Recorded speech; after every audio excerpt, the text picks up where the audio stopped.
I watched Tyler Morrison adjust his skinny tie and flash that MBA smile at the conference room full of engineers.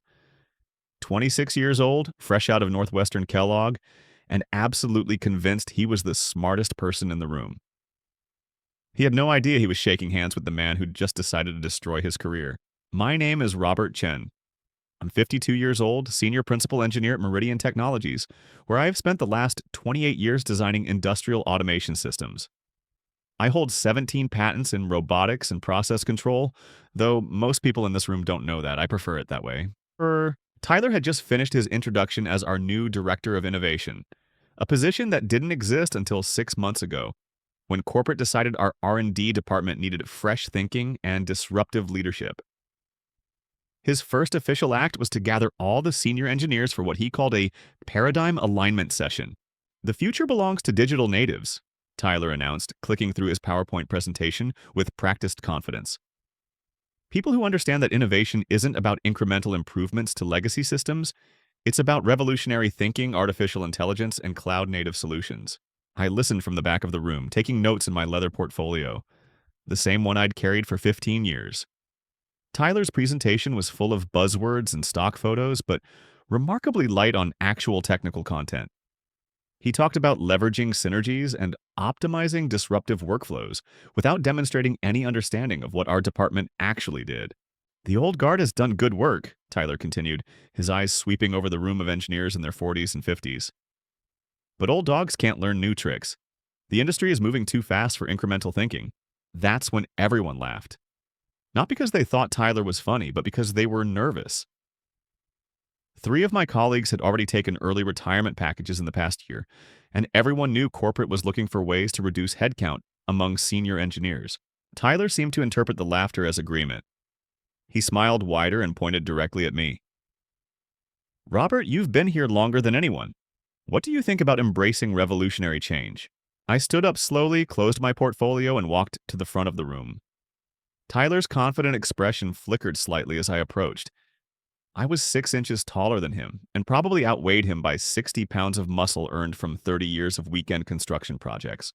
"You're absolutely right," I said, extending my hand. "Old dogs can't learn new tricks. We're stuck in our ways, resistant to change, probably holding the company back." Tyler's smile returned as he shook my hand. "Exactly. I'm glad you understand. Change can be uncomfortable, but it's necessary for growth." "I completely agree," I said. "I'm looking forward to learning from your revolutionary approach." What Tyler didn't know was that I'd been quietly revolutionizing industrial automation for 3 decades. While he was learning about disruptive innovation in business school, I was actually creating it. The difference was that I'd never needed anyone to know my name was on the patents.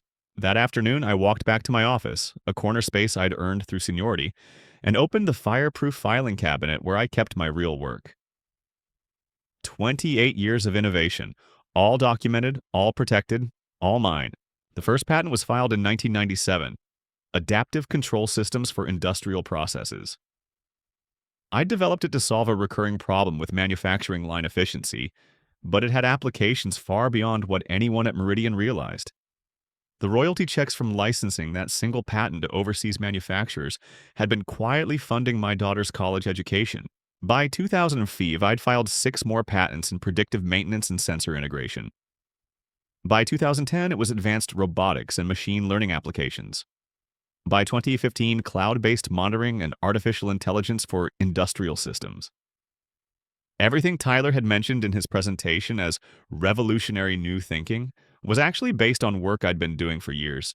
The beautiful part was that Meridian's legal department had always been happy to let me file patents under my own name. It saved them paperwork, and they assumed the patents weren't valuable enough to bother claiming corporate ownership. They were wrong about the value part. I'd also been careful to document everything. Every meeting, every design review, every casual conversation where someone asked me to throw together a quick solution for a client problem. My leather portfolio wasn't just for show. It contained detailed records of every innovation I'd contributed to Meridian's success over the past 3 decades. Most importantly, I'd established Chen Engineering Solutions 5 years ago. Officially, it was a small consulting firm that helped manufacturers optimize their operations. Unofficially, it was the entity through which I licensed my patents to Meridian's competitors. The irony was delicious. Companies were paying me to use technologies that Meridian could have owned outright if they'd bothered to read their own patent filings. Tyler's first month as Director of Innovation was a masterclass in corporate theater.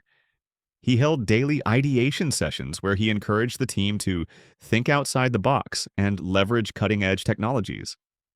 The solutions he proposed were impressive sounding but technically impossible, which became clear when the engineers tried to implement them.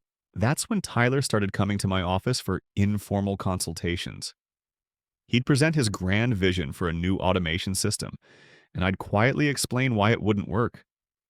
Then I'd suggest a few minor modifications that would make it feasible. Tyler would take my suggestions back to his team as refined versions of his original brilliant ideas. Within 6 weeks, Tyler was essentially running every major decision past me before presenting it to senior management. He didn't realize it, but he was becoming completely dependent on my expertise, while publicly dismissing me as an old-school engineer who needed to adapt or retire. The breakthrough moment came when Tyler announced Meridian's bid for a $50 million contract with Pacific Manufacturing.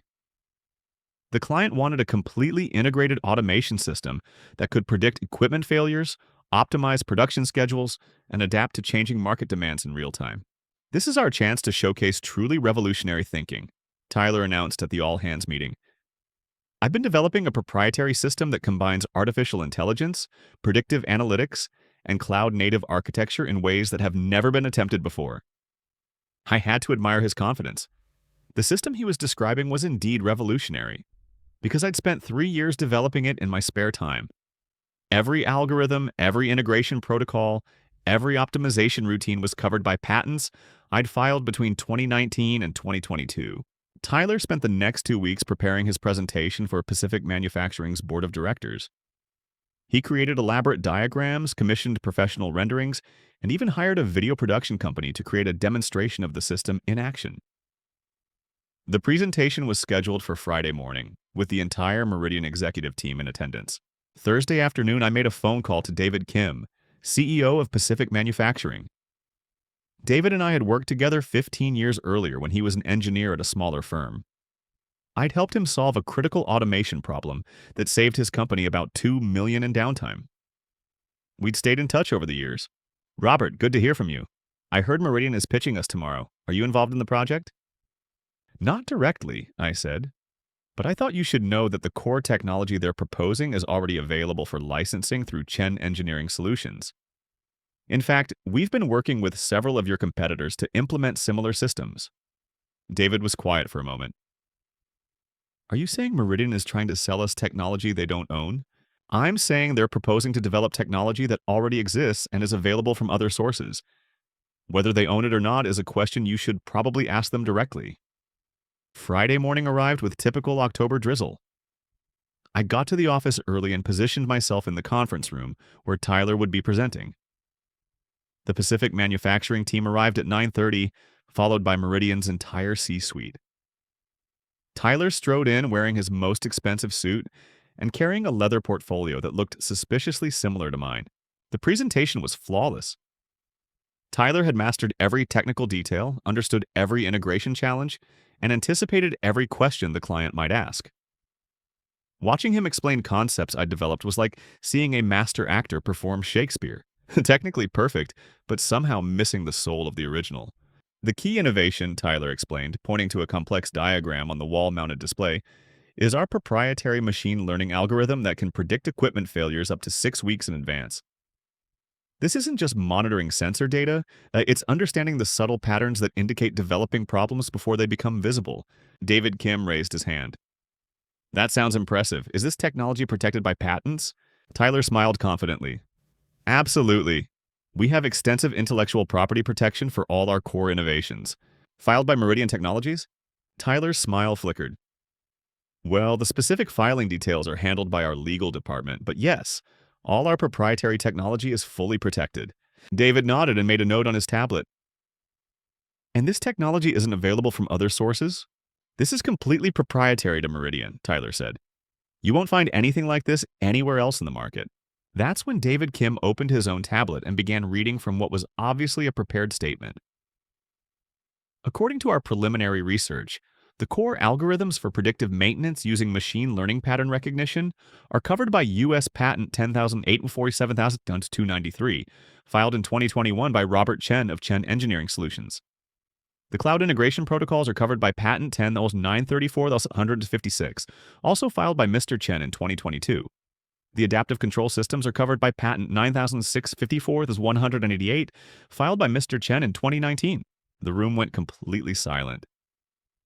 Tyler's face had gone from confident tan to pale gray in about 15 seconds. Every head in the room turned to look at me, sitting quietly in the back corner with my leather portfolio open. Mr. Chen, David continued, would you mind explaining to us why Meridian is proposing to develop technology that you appear to already own? I stood up and walked to the front of the room just as I had 6 weeks earlier when Tyler first announced that old dogs couldn't learn new tricks. But this time, Tyler's confident smile was nowhere to be seen. I'd be happy to clarify, I said, opening my portfolio to the first of 17 patent certificates. I've been developing industrial automation technology for 28 years, most of it during my tenure here at Meridian. I've always filed patents under my own name as an individual inventor, which is common practice in our industry. I placed the first patent certificate on the conference table where everyone could see it. This is the foundational patent for adaptive control systems, filed in 1997. The technology Tyler just described as revolutionary is actually a natural evolution of work I've been doing for over 2 decades. Tyler found his voice. Robert, this is highly inappropriate. We're in the middle of a client presentation. You're absolutely right, I said. It is inappropriate. It's inappropriate to promise a client technology that you don't own and can't legally deliver. I placed 3 more patent certificates on the table. These cover the machine learning algorithms, the predictive maintenance protocols, and the cloud integration systems. All filed by me, all owned by me, all licensed to other companies through Chen Engineering Solutions. David Kim was taking notes rapidly. Mr. Chen, are these technologies available for licensing to Pacific Manufacturing? They are, I said. In fact, I've been working with Yamamoto Industries and Bremen Systems to implement very similar solutions.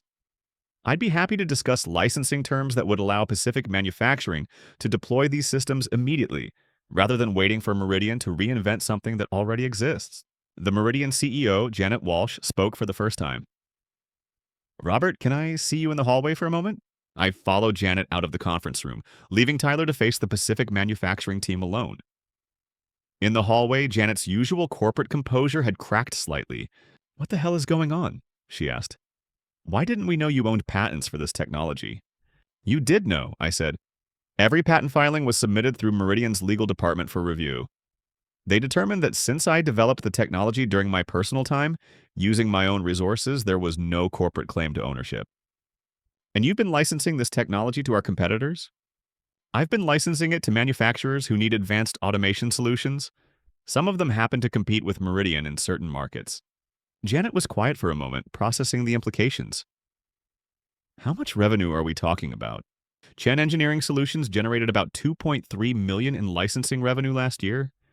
This year, we're on track for $4.8 million. Jesus Christ, Robert, why didn't you ever mention this? You never asked, I said. And frankly, until 6 weeks ago, I was content to let Meridian benefit from my innovations without claiming ownership. Tyler's leadership style made me reconsider that arrangement.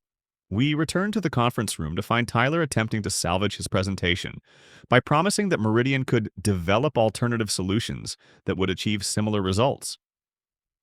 David Kim was politely explaining that Pacific Manufacturing needed proven technology, not development promises. Mr. Chen, David said as we entered, would Chen Engineering Solutions be interested in bidding directly for this contract?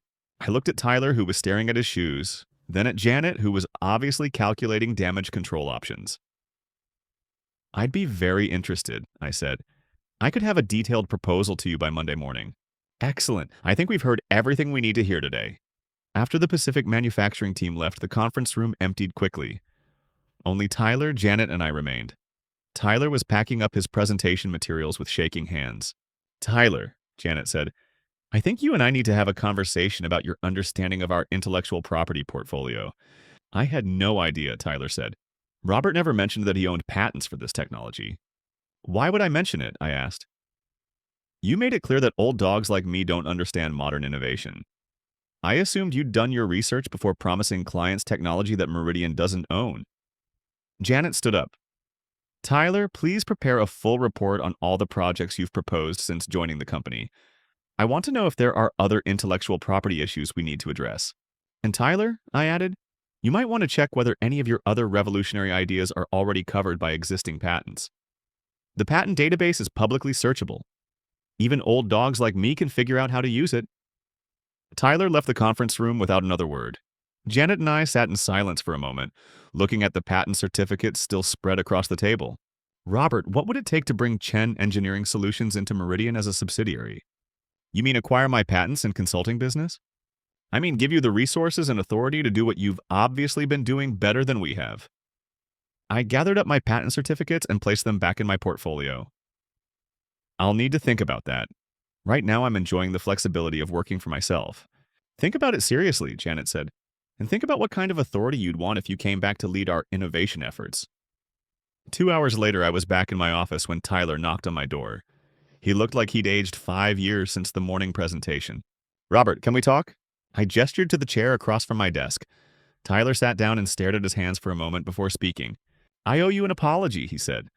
I was arrogant and dismissive, and I clearly didn't understand what I was dealing with. What you were dealing with was 28 years of experience, I said. That's not something you can learn from a textbook or a TED Talk. I know that now. I also know that I probably destroyed my career this morning. Your career isn't destroyed, I said, but you might want to consider that innovation isn't just about having good ideas. It's about understanding what's already been tried, what works, what doesn't, and why. Tyler nodded. Is there any way I can make this right? With the company, I mean? Start by doing your homework, I said. Before you propose any new solutions, research what already exists. Talk to the engineers who've been solving these problems for decades. Ask questions instead of making announcements. And with you personally?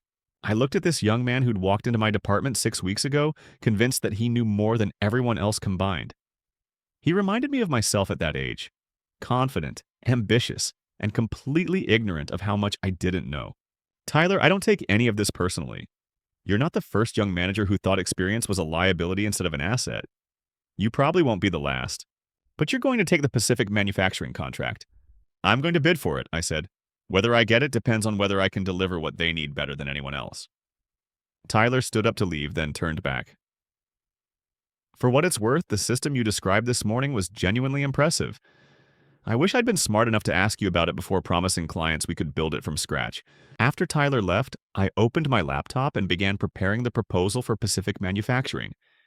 The system they wanted was actually a simplified version of something I'd been developing for a German automotive manufacturer. I could have it deployed and running within 6 weeks compared to the 18-month development timeline Tyler had proposed. That evening, Janet Walsh called me at home. Robert, I've been thinking about our conversation. What would you say to the title of Chief Technology Officer? I'd say that depends on what authority comes with the title. Complete control over R&D budget and priorities, your own team of engineers, and Chen Engineering Solutions becomes a wholly owned subsidiary of Meridian, with you as president. What about Tyler? Tyler is a smart kid who needs to learn the difference between disruption and innovation. If you're willing to mentor him, he might actually become useful. I walked out to my garage where I'd been building a vintage Mustang for the past 3 years. Working with my hands helped me think through complex problems. As I adjusted the carburetor, I thought about Janet's offer. The truth was, I enjoyed being underestimated. It had allowed me to work on projects that interested me without corporate interference. It had also made me wealthy through patent licensing, while my colleagues worried about job security. But Tyler's attitude represented something larger. A corporate culture that valued presentation over substance, buzzwords over expertise, and youth over experience. Maybe it was time to stop hiding behind the comfortable anonymity of being dismissed as an old dog. Monday morning, I submitted 2 documents to Janet Walsh. The first was my proposal for the Pacific manufacturing contract, priced at $12.5 million for complete system deployment with 5 years of support. The second was my counteroffer for the CTO position. I wanted complete authority over technical decisions, the right to hire and fire within my department, and a compensation package that included royalty sharing for any patents developed under Meridian's corporate umbrella. I also wanted Tyler Morrison as my deputy, with the understanding that he'd spend his first year learning the technical fundamentals he'd missed in business school. Wednesday afternoon, Janet called me into her office. The board approved everything. When can you start? I started 28 years ago, I said. I just got tired of pretending I wasn't in charge. And Pacific Manufacturing? They signed the contract this morning. We start deployment next month. 6 months later, I was sitting in the same conference room where Tyler had announced that old dogs couldn't learn new tricks. But now I was the one giving the presentation, and the audience was a group of Fortune 500 CEOs who wanted to understand how Meridian had become the leader in industrial automation technology. Tyler sat in the front row, taking notes in his own leather portfolio. He'd spent the winter studying electrical engineering textbooks and shadowing our senior engineers. His questions had evolved from buzzword-heavy nonsense to technically sophisticated challenges that pushed our team to innovate. The key to successful automation, I explained to the CEO audience, isn't revolutionary thinking. It's evolutionary thinking applied consistently over decades. Every breakthrough builds on thousands of small improvements, failed experiments, and lessons learned from actual implementation. After the presentation, Tyler approached me as the audience was filing out. "That was brilliant," he said. "I never understood the difference between innovation and invention before." "What's the difference?" "Innovation is taking something that works and making it work better. Invention is creating something completely new. Most problems don't need invention. They need innovation applied by people who understand the fundamentals." I smiled and closed my portfolio. "Exactly. Now you're thinking like an engineer instead of an MBA. "I have to ask," Tyler said, "did you plan all of this from the beginning? The patents, the licensing, the way you handled my first presentation?" "No," I said. "I just learned a long time ago that the best way to handle people who underestimate you is to let them keep underestimating you until it's too late for them to recover. And now? Now we build things that last. Revolution is flashy, but evolution gets results." That evening, I drove home to the house I'd bought 25 years ago with money from my first patent royalties. In the garage, my restored Mustang sat gleaming under the fluorescent lights, a perfect example of taking something classic and making it better through careful attention to detail. Cheney Engineering Solutions now employed 12 engineers and generated over $15 million annually in revenue. Meridian's automation division had grown from a minor product line to the company's primary profit center. And Tyler Morrison had evolved from an arrogant MBA into a competent engineering manager who understood that wisdom doesn't come with age but with experience.